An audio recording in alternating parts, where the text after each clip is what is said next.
Bad hair day. I have that every day, Coach. I wish I had your problems. Okay, you've got recording paused.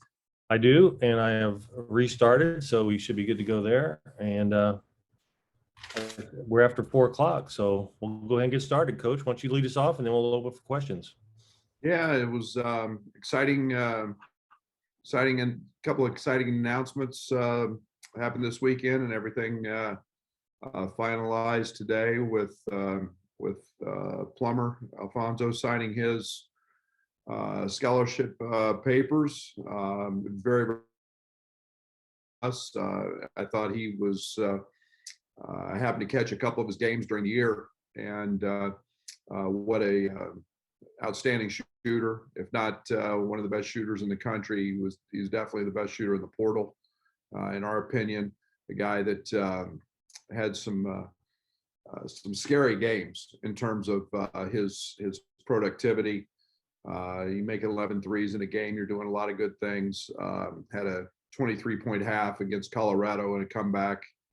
That was exciting. He's just a guy that has tremendous IQ, tremendous feel. He's a gym rat. He's a guy that has a desire to be a passion to be great. Can play on the ball, which fits our multi-guard offense. A guy that showed playmaking abilities, but is really known for his shooting and his ability to score the ball. Does it in a lot of ways. They're just not step-in threes. They're off screens. They're off ball screens. They're off the bounce.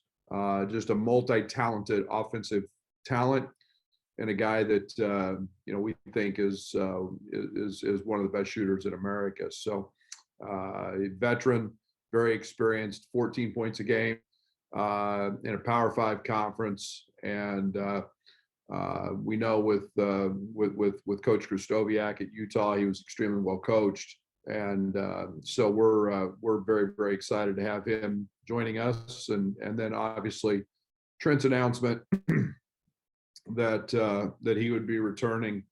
Obviously, you're talking about a guy that has been a major part of this program growing and becoming better. I've said it many times. I think he's the elite perimeter defender in college basketball. He was in the Big Ten for sure.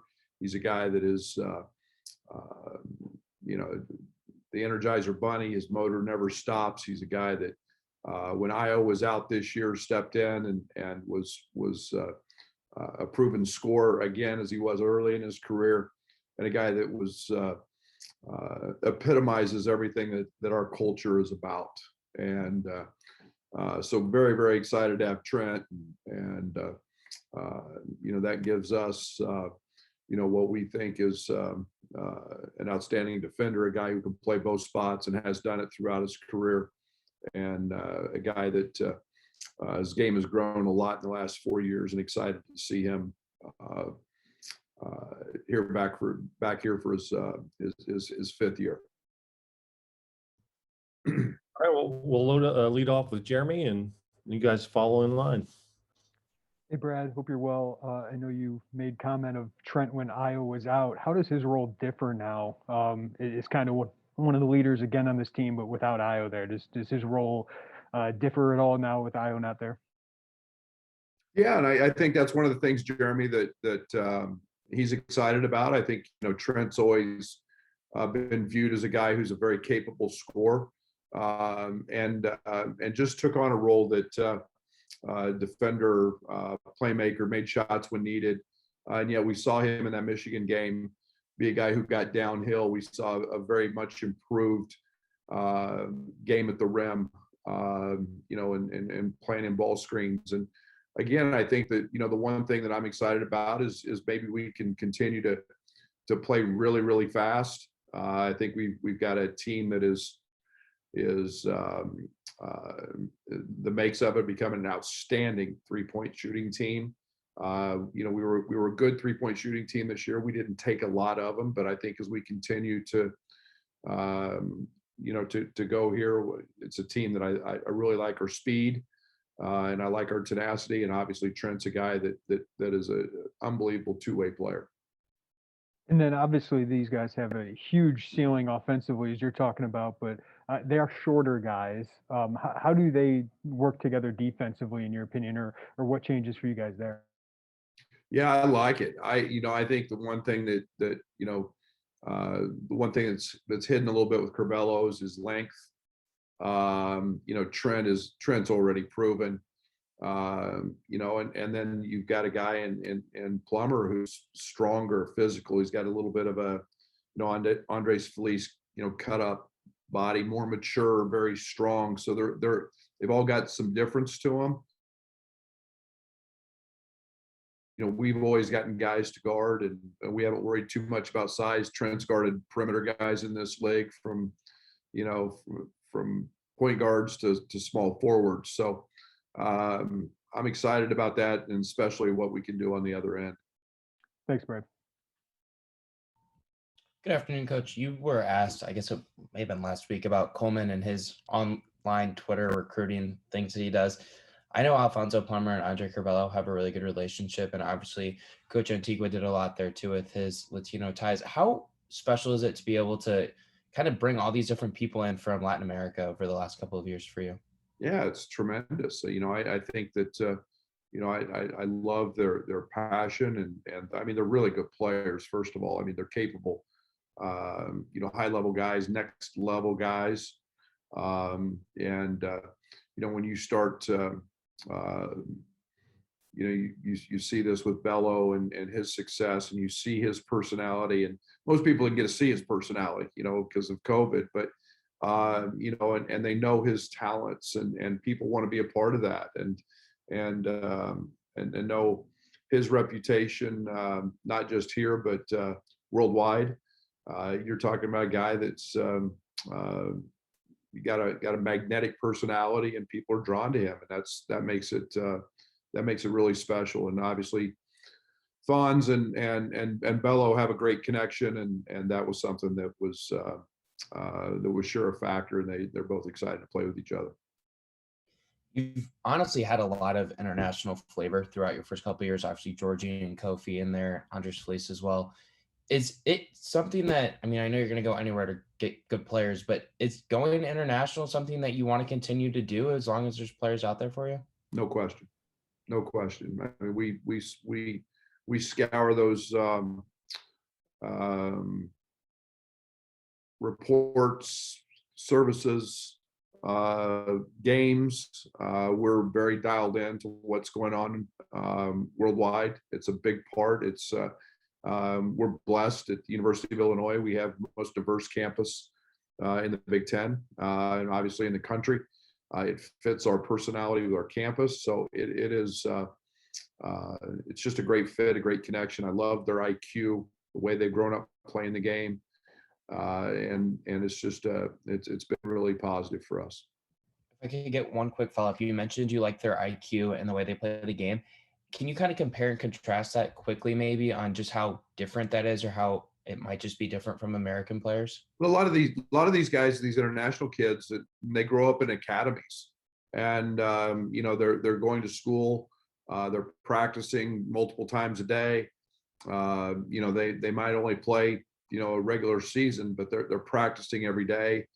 They're working on a national stage or a world stage with their national teams at various levels.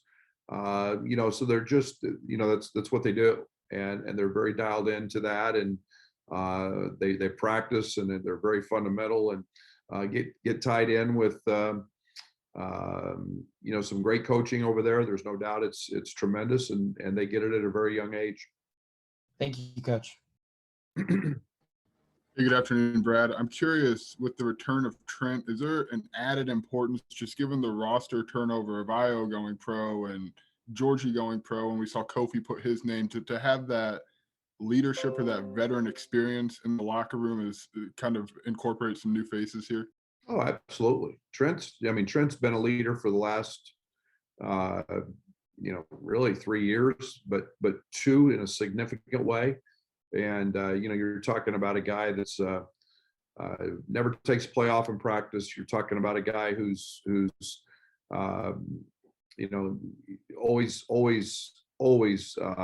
you know, at the forefront of everything we do in practice in terms of communicating with guys, helping develop guys. He's been that way. He's a guy that has a great rapport with myself in terms of knows what I think and how we're doing things, and you know, is in a position now where he can make suggestions and not just always have to listen and know, because he already's that far ahead of us. So that there's no doubt he's a significant piece to that. And then do you have an approach for re-recruiting a player like Adam who has entered the portal? I mean, have you guys had conversations? Is there a way that you'll blanket approach that scenario, or is just given the changes of college basketball, that's something you've not really had to think too much about? No, I think that you know, we try to communicate all the time with guys. We've had communication with with Adam, and you know, it's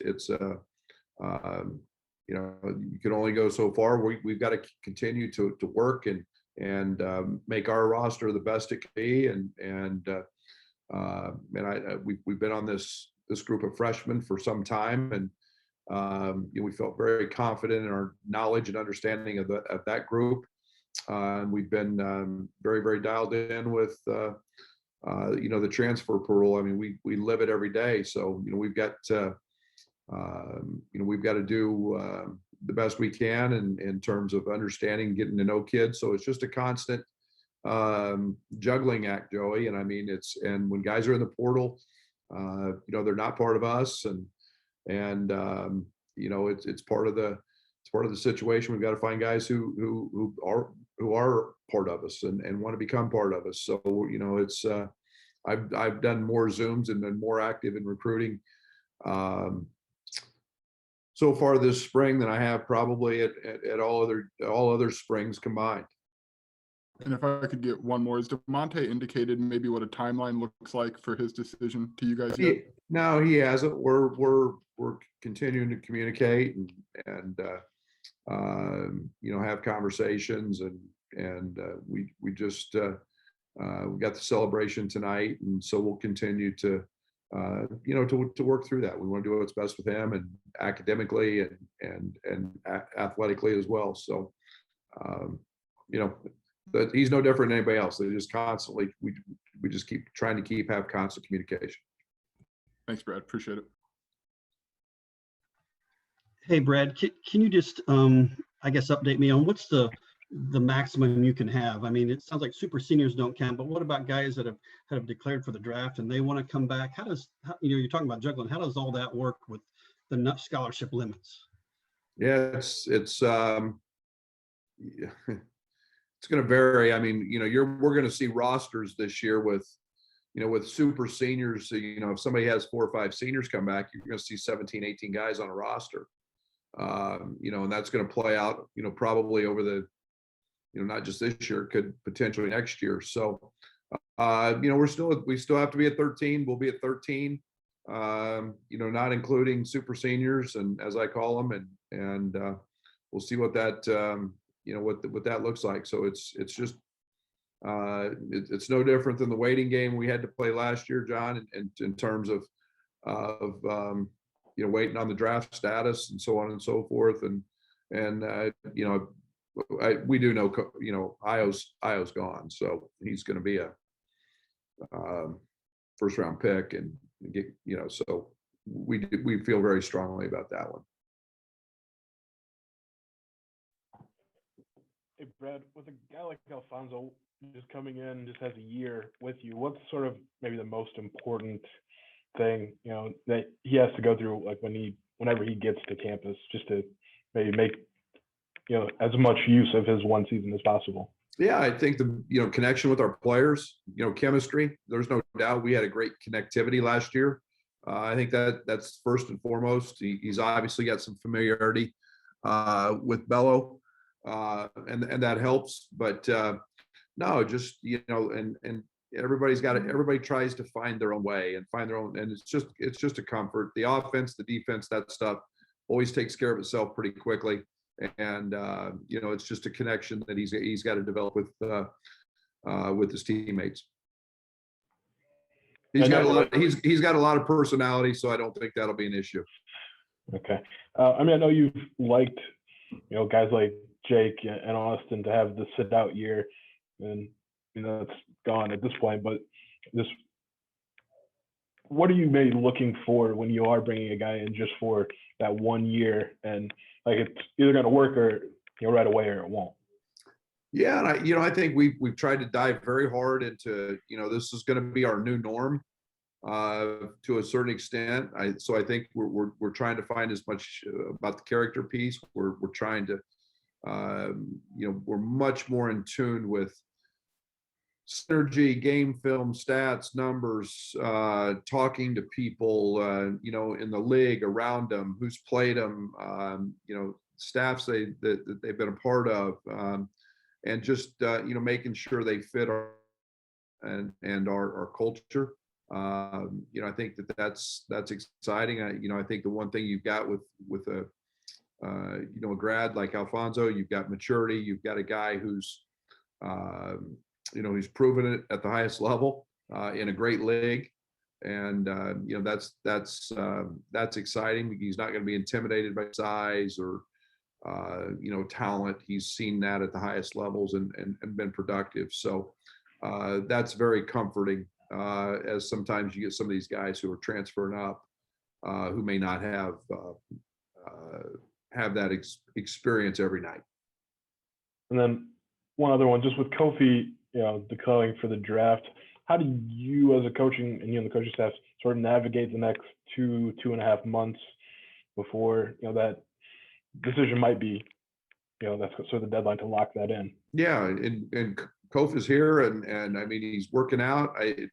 My approach is no different. It's always been, we're going to do everything we can to help him reach his dream. And I mean, down on the court with him this morning and talking to him, it's all about helping him. We don't know yet what workouts look like. And it's best to try to answer questions that he has, but we're working him out, trying to get him in the best place that he can be. As he's got decisions to make here in the next couple of months, we've got a plan on that. He's here, and we'll see how that goes accordingly as time plays out. Thanks, Brad. Coach, where are you at today as far as your scholarship limit, given the roster right now as it is today? Where do you want it to be? I'm wondering. 19, 18. We'll be at 13 by the time school starts. I can tell you that. Okay. We're in a great place. Let's put it that way. We're in a really, really, really good place. Sure. And what does it mean to be able just to raise a banner with this program today? It's awesome. It's deserved. This one, in my opinion, needs the asterisk by it because of COVID and all the stress and all the other things. I think it's so special. I think this team has proven they were one of the best teams in the country. Watching a couple of games here in the last week from the Big Ten tournament, you don't realize how high a level this team played at, and the last couple of months were incredible. I mean, it was high level stuff, and obviously didn't end that way. But to be a part of 16 wins in the best kind of basketball, to win a Big Ten tournament, 19 total wins, most quad one wins. This team deserves that recognition. They deserve to be looked at as one of the great teams in Illinois history. And again, first team All-American, the individual awards came with it, a second team All-American, all defensive. It's just unbelievable, the individual accolades that came with this. And it speaks to their connectivity, their love for each other. And that's when they get to walk back in here and see a banner. That doesn't go away. That doesn't go away. All right. Thank you. That's it for me. Coach, I wanted to circle back real quick on the international players. They all seem to bring a different kind of skill set, whether it's Andre's passing him advantageous is that for you when you're trying to scheme up different things on the offensive defensive side? Well, passing is one of the greatest things in our game. When you can pass, and it allows offense to become easy. They all have different things that, and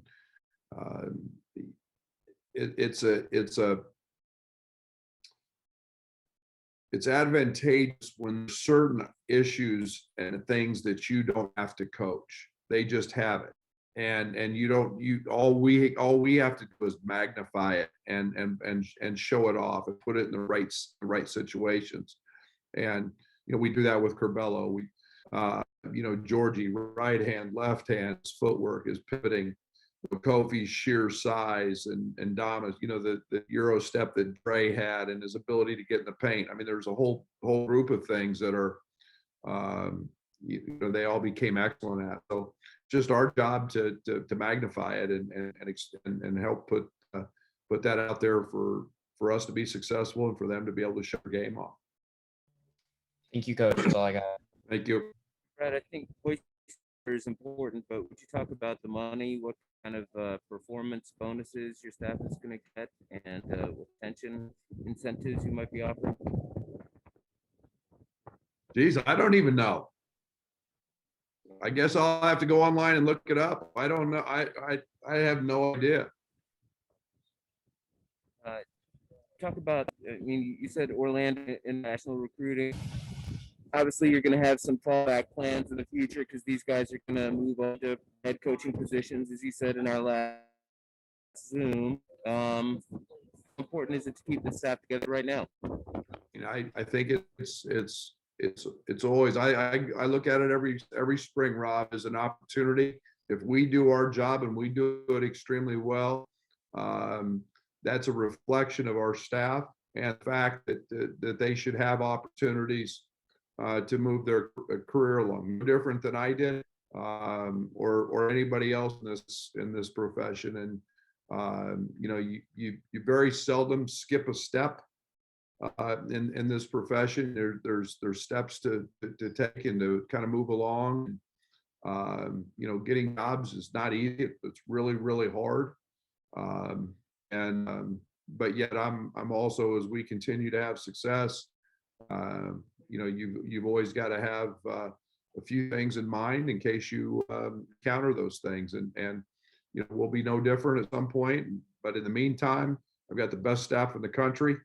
I love. I'm going to keep helping them grow and giving them added responsibilities, and I think that's what we should do as leaders. And I'm blessed. These guys are incredible at what they do.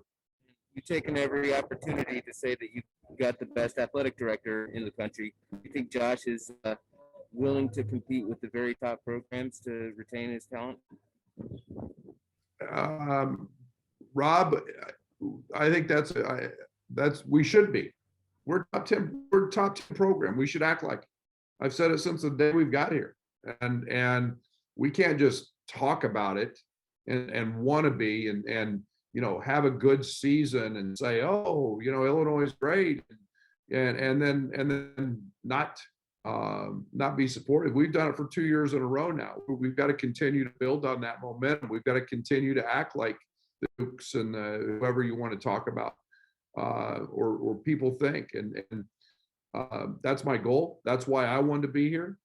I'm very familiar with the history. I've brought it many times. It's the 11th ranked program in the history of college basketball.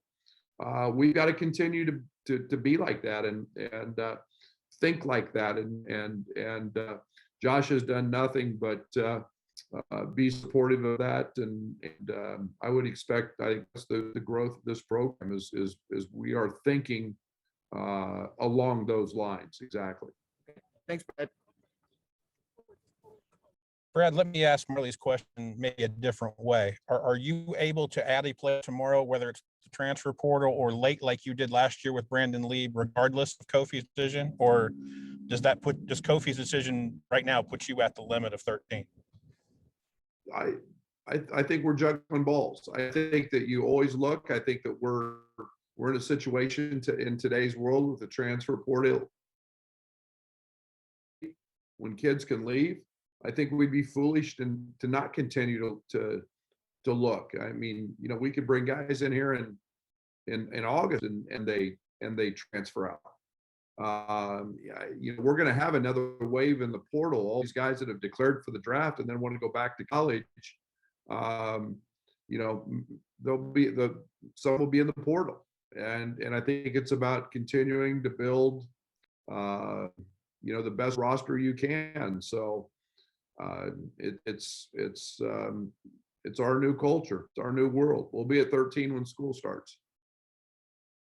12 or 11 but we won't be over.